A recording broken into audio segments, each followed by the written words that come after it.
I can't articulate the way that I wish I could what it felt like to be told, because you were raped in your sleep, you are not worthy of dying for the United States of America. To be simply thrown away for something that I did not choose. I was raped by 6 men. I was sodomized and penetrated. When I was raped, my perpetrator held a knife to my throat. In July of 1979, we had a new man in our unit. His name was Jeffrey Dahmer. I was drugged and raped by Jeffrey. I woke up, he was hitting me with a bunk adapter. And, you know, I was raped and beat again.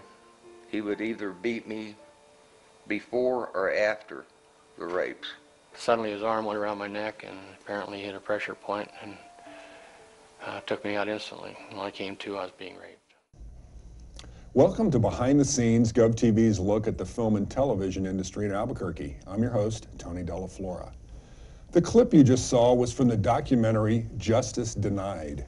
Today on Behind the Scenes, we'll talk to some of the folks involved in the making of that film and explore the issue of military sexual trauma suffered by men in the armed forces. Joining me today are Albuquerque filmmaker Mike Miller, Michael Matthews, a retired 20-year veteran of the U.S. Air Force, and his wife and producer and co-director, Geri Lynn Weinstein-Matthews. Thank you guys for being here today. Thank you for having us. Michael, let's get right to it. Your experience in the Air Force was essentially the catalyst for this.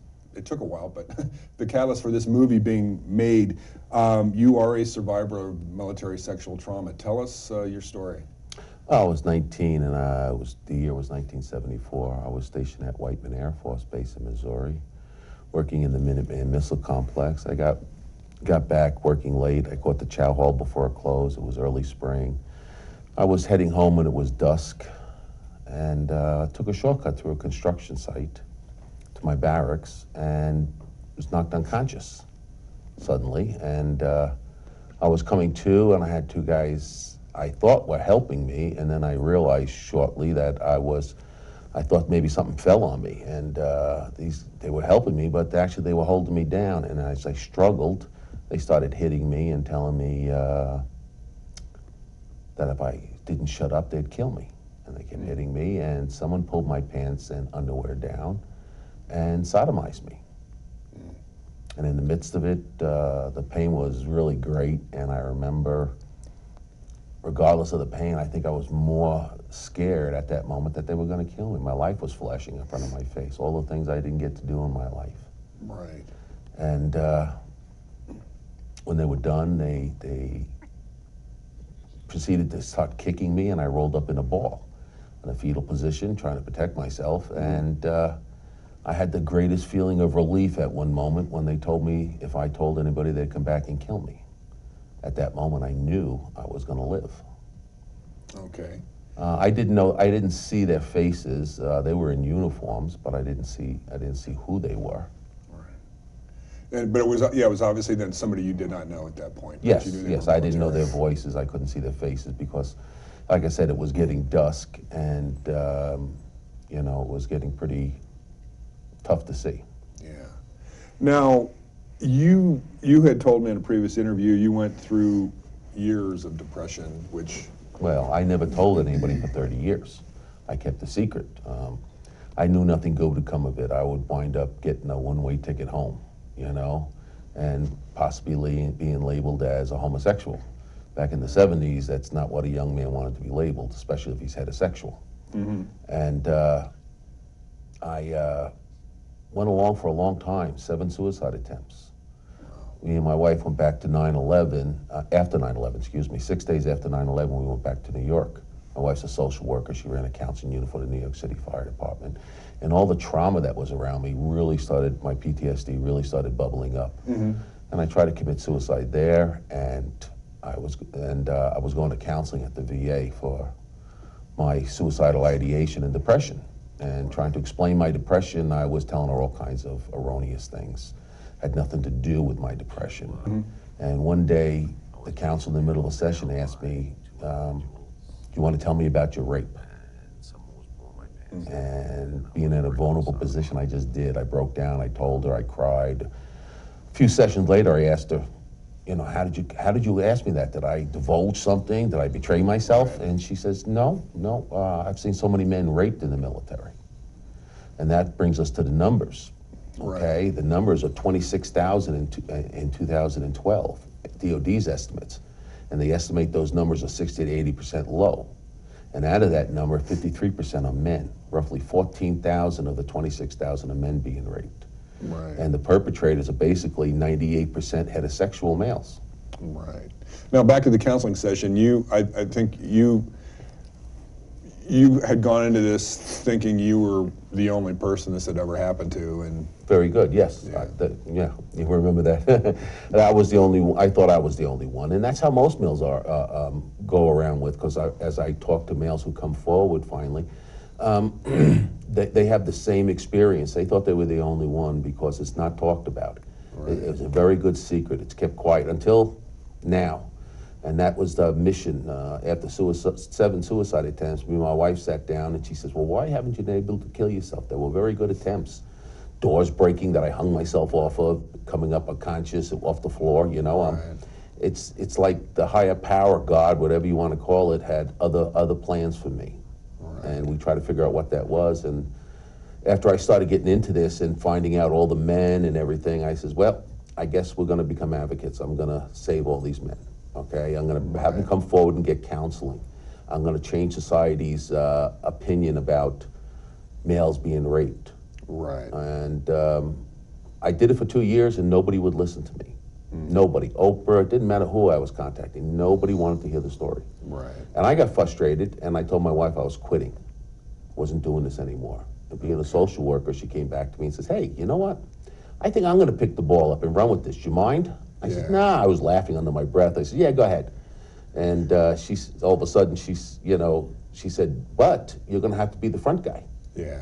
I wasn't worried about that because I knew she wasn't going to get anywhere. Boy, was I wrong. Yeah. Plays and movies and New York Times, articles with Newsweek. I mean, we have been everywhere with this story. Yeah. Well, Geri, Lynn, I want to ask you, I had heard that the idea for the actual movie sort of came up while Michael was in the hospital. Mm-hmm. You guys had you had just seen another film, I guess, recently that sort of... We were participants in the documentary, The Invisible War by Kirby Dick and Amy Ziering, as subjects, if you will. Okay. And we were at the Sundance Film Festival to premiere that documentary. And unfortunately, my husband got a staph infection and wound up having surgery, and 10 days later in a hospital in Park City, in critical condition. He was about to be discharged, and the director had come to see us, and he looked and said, gee, I think we should make a movie about the men. And he can tell you more about that. He's got the better take on that one.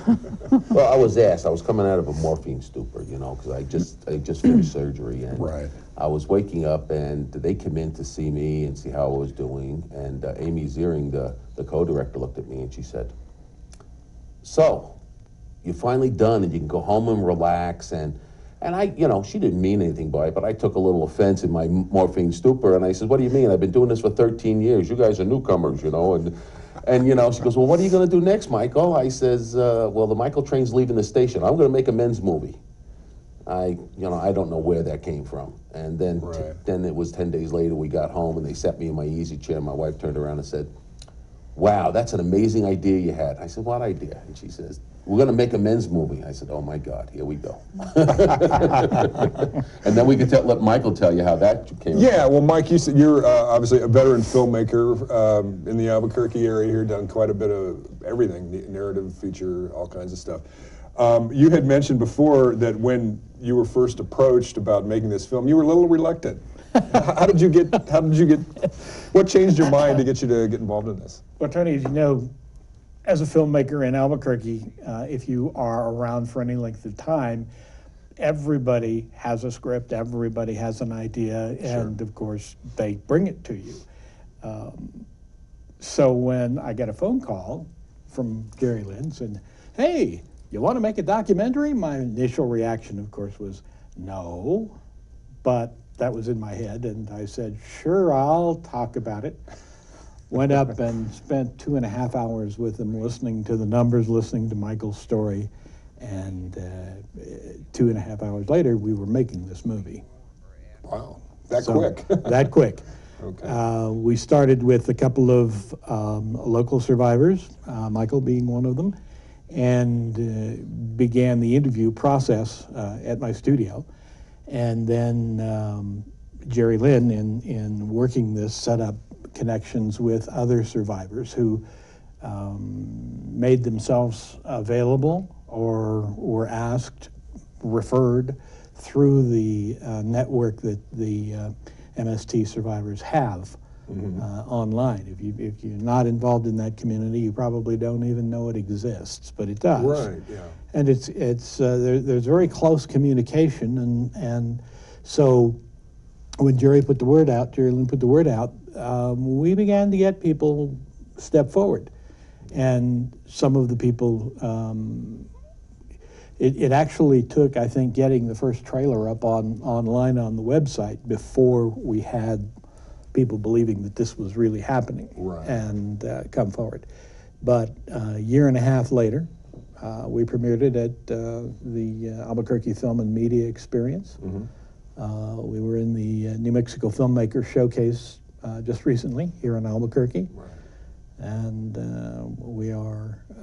we've got it submitted, applied for several festivals. We're in negotiation with some distribution people now. We think that we're making progress. Great, great.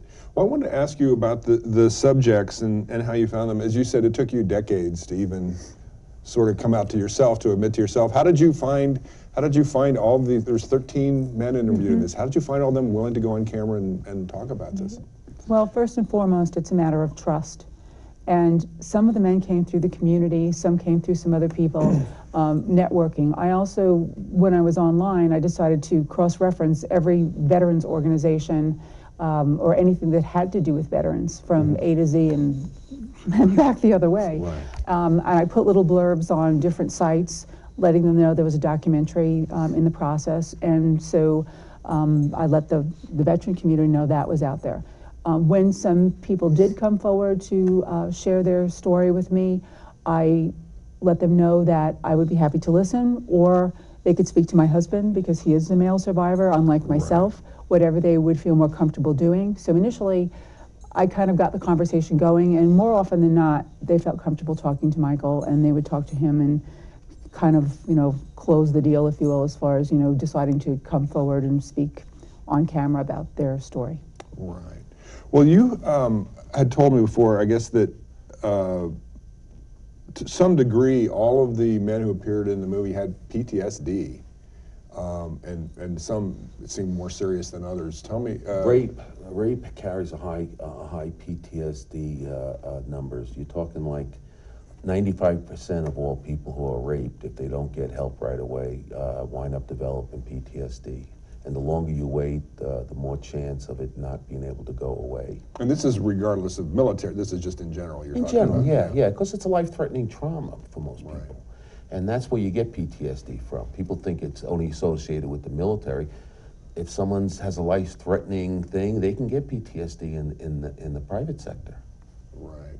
But you had mentioned to me, I think when we talked before, that in terms of PTSD, that the percentage of ex-military who have it, actually a very small percentage is from combat. The rest of it is from things like Well, this is part of the reason we're doing this. We have the highest rate of suicide amongst veterans. I have 23 a day. And out of that 23 a day, only 12% are combat related. These numbers are kept by 22 states that are reported from 22 states. Actually, this number is a lot higher if you realize some states don't even keep the numbers. More than half don't keep the numbers. And it's a large part of it. It's known that 90% of men who are raped try to commit suicide at least twice in their life if they don't get help. Wow. And I'm tired of my brothers and sisters dying for no reason. if you take this number and you take this number and work it back from Vietnam till today, because we use that number because most of those veterans are still alive, you're looking at millions of veterans walking around that have been raped in the military and not getting help. Wow, it's astounding, astounding. Mike, you're both Vietnam era veterans, and did this? What was it like for you? Were you able to bond with Mike because you both had the same experience, or did it awaken anything in you about other trauma you had? Tony, I live with PTSD every day. I was in country in Vietnam, 70, 71, and although I wasn't raped or a victim of sexual trauma in any way, the conditions in country in Vietnam, I literally didn't talk about it for 30 years. Nobody except my wife knew that I was a veteran. So yes, I mean, from that standpoint, we did bond. And that's probably why I was able to go and sit and talk with the survivors that we have in the film, is that I have a level of understanding about what they're going through that gave them some security and a freedom to kind of open up, because they knew they weren't going to be judged by my reactions or the way I was going to put the movie together. And that was very important to the process. It's interesting though with that, for some reason I get along very well or gravitate towards people with PTSD even before we know they have them. You know, and other people have told me the same thing. We feel comfortable with people, and it's something what we're putting off maybe, I don't know, but we seem to feel comfortable around other people with PTSD even if we know they don't have it. Wow, interesting. One of the reasons aside from the fact that I knew Michael Miller, I thought he would be a great choice because of the fact that he was a veteran, that I wouldn't have to explain a lot of this. Look, we work together really closely, you know, and when we're working with people that have PTSD, whether it's mine, his, or his, you know, we have to learn how to sort of like deal with that even as documentarians. And with respect to the community, I mean, I think, and the men that were so courageous to come forward, and the women in our film, I think Mike made it easy for them in that respect because he gets it. You don't have to explain it to somebody else if you're kind of wigging out, you know, a little bit. Right. Yeah. And the conflicts with PTSD, even with the guys, you know, in our film, and with Michael. Sometimes we rub each other the wrong way. It all depends if our PTSD is up or not, you know. And we had screaming sessions and walking out and then calling each other and saying, "Hey, I'm sorry, man." Hey, that's know, filmmaking. I was bubbling up here today. You know? Right. No. I can imagine. Well, I want to get more back into the sort of the culture of the military that maybe engenders this. What I got out of the movie was not only had everybody been traumatized by the assaults, but it was the betrayal by the superiors. Tell me about that. What you went through and what a lot of these guys have gone through and trying to. Well, you know, I didn't come forward. Maybe a little more streetwise coming from New York. I didn't think anything good would happen of it. All right. But when people do come forward, and these brave individuals do come forward and report it, they wind up being treated as the perpetrator. I mean, literally. I mean, I don't know what it is. It's about the commanders not wanting to deal with it. They would rather just have you walk away and not affect their record that they had all these rapes on their record and affecting their promotions. And this is what happens. There is no safe outlet for them to go. And especially if these higher ups are usually the people raping you, whether it's an NCO or an officer, and they're usually well liked.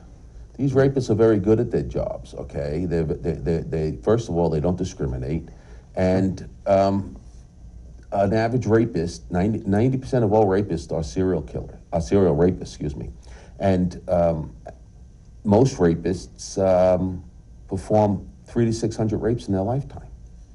So there's not a lot of rapists in the military. Get that straight with people. It's less than 0.5%, okay? And when you keep having somebody perform rapes, and because they perform so many in their lifetime and you don't do anything to them, you don't put them in jail and incarcerate them, they keep performing rapes over and over again. So that's why the numbers are so high in the military, and because you're not prosecuting them. I mean, the civilian world, it's hard to prosecute rape. It's a hard crime to prove. But in the civilian sector, we have 40% that are prosecuted. In the military, we only have 7%. Yeah. And speaking of the rapists, one of the astounding things I learned in the movie was I think 2 of the men you interviewed were raped by Jeffrey Dahmer, the famed serial killer. Who knows what would have happened if he had been prosecuted in the military? You know, I mean. Well, a number of the crimes that he committed after he got out would not have been committed. Yeah. He would have been locked away from and out of harm's way, or out of the position of being able to commit harm on other people. There would be, you know, a lot of victims still alive. There are rapists in present time from Lackland, the recent Lackland rapes, and and I don't mind mentioning the name because it's public information. There's a Tech Sergeant Bass, all right, was prosecuted, and they put him in jail for 6 months. They're going to allow him to get out of jail, pay, I think, $1,000 fine, have a reduction of rank from Tech Sergeant to Staff Sergeant, and allowed to serve out his career and retire with an honorable discharge. Wow. You know, he doesn't get to put on the sexual predator list. I mean, this is public knowledge. This isn't stuff they're hiding. So the audacity of them to do this. It's like the general that pardoned the colonel because he was a pilot. I mean, my God, people go to jail and then you let them out and they get no consequences for it. You know, in the military, there's 26,000 in 2012 terrorist attacks. People look at me like I'm crazy. Terrorist attack? Yeah, because these people are serial rapists. They plot this out, and these are planned attacks against members of the armed forces. Yeah. This is terrorism, and it violates Article 3 of the Constitution. They are traitors, okay? And they're not being treated like that. They're being treated like rapists. And the term military sexual trauma, they need to take the sexual out. There's nothing sexual about it. It's not about sex. It's about violence and control and domination. And I think when you're dealing with a closed system, whether it's the Catholic Church or the Boy Scouts, the military, the Sandusky situation, you just get to have it proliferated because it's a closed system, okay? And there's no transparency, and that's where there's a problem. That's why we need civilian oversight with respect to the bills that are being put forth now and what's going on up on the Hill. Part of the problem is that there isn't any transparency, and if it's kept within that system and there are no civilians as far as oversight, I don't see how this is going to change. It has been the same way for what, over 40 years? Yeah, well, yeah, you guys are just going back to Vietnam, but as we had talked before, you say that this is part of the culture of military period going back in history. Yeah, well, you got to understand that for me and Michael, okay, we took an oath of office when we swore into the military, and even though our enlistments expired, we are duty bound by that to protect the Constitution of the United States. Our oath doesn't have an expiration date on it. Mm-hmm. And we feel very strong about that we're going to go out there and do something about this. This affects national security. People don't realize how bad this is, what an epidemic it is. Right. I want to ask you two guys as former military, how do you feel, how do you look at the military now, knowing what you know about what happened to you and other people, and does it change your view? Are you still consider yourself patriotic? How would you describe what?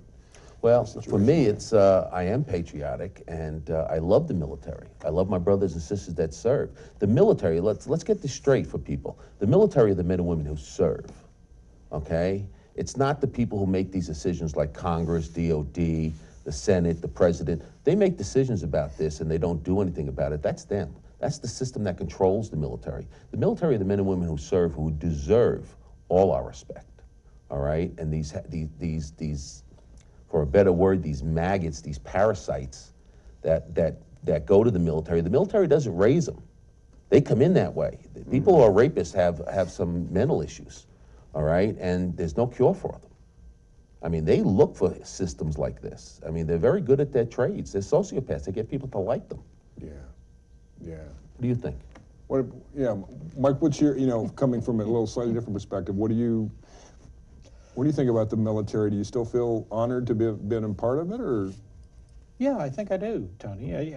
I don't have an animosity toward the job that has to be done by the military or the people who are doing the jobs. I think that there are a lot of situations that need some correction and need some oversight, this being probably the largest. But it doesn't mean that the whole system is bad or the whole system is wrong. I was drafted. I was drafted as a conscientious objector because of religious reasons, and so there was some objection to that part of the job. Right. But there are some countries who have mandatory service of every person, whether it's civilian service or military service, and so it's an indicator that the jobs that they're doing are jobs that need to be done. Right. By a service to the country. But when you allow the system that manages those services to get out of hand and to allow this kind of behavior within their system, then you have a real issue. Yeah. And so it's not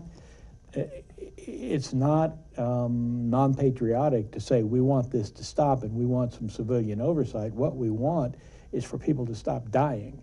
Yeah. I mean, ultimately, that's what we want. We don't, the suicides are way out of hand. Yeah.